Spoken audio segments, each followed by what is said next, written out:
let's jump right into verse 2. Hereby know ye the Spirit of God.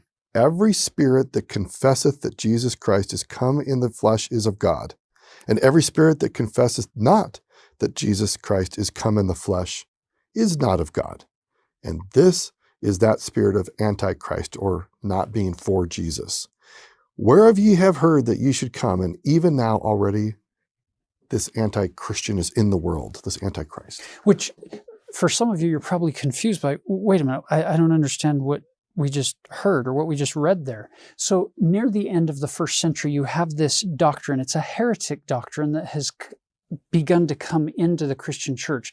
It's going to take off in the second and third centuries, but it begins in that late first century in John's audience here, and it's the doctrine of Docetism.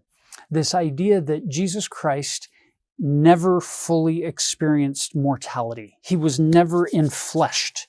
He never had a body like you and I have a body. Yeah, the word Docetism comes from the word to seem. It just seemed like he was a fleshy body, but actually was a mirage. He was just a spirit.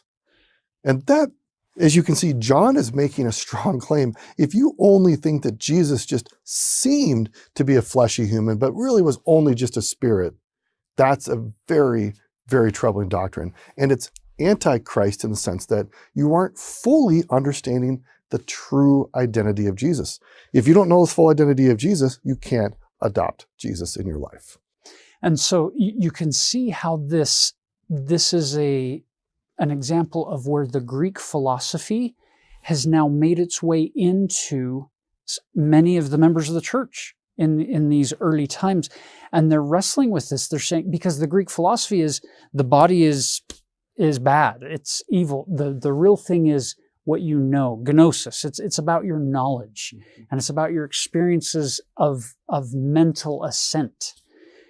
And so the flesh is bad, and therefore we can't have God taking on something that is so bad as our flesh. So they've now changed the truth to match their philosophy.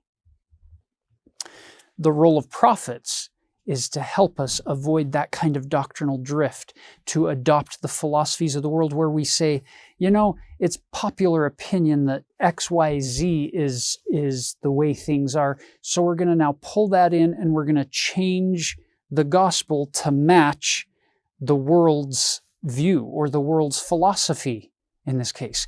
And so here's John pushing back very hard against that doctrine, saying, no, Jesus did indeed come. He did become like us, and he was still a God of light and a God of love, and he can help us in our infirmities. He knows how to succor us.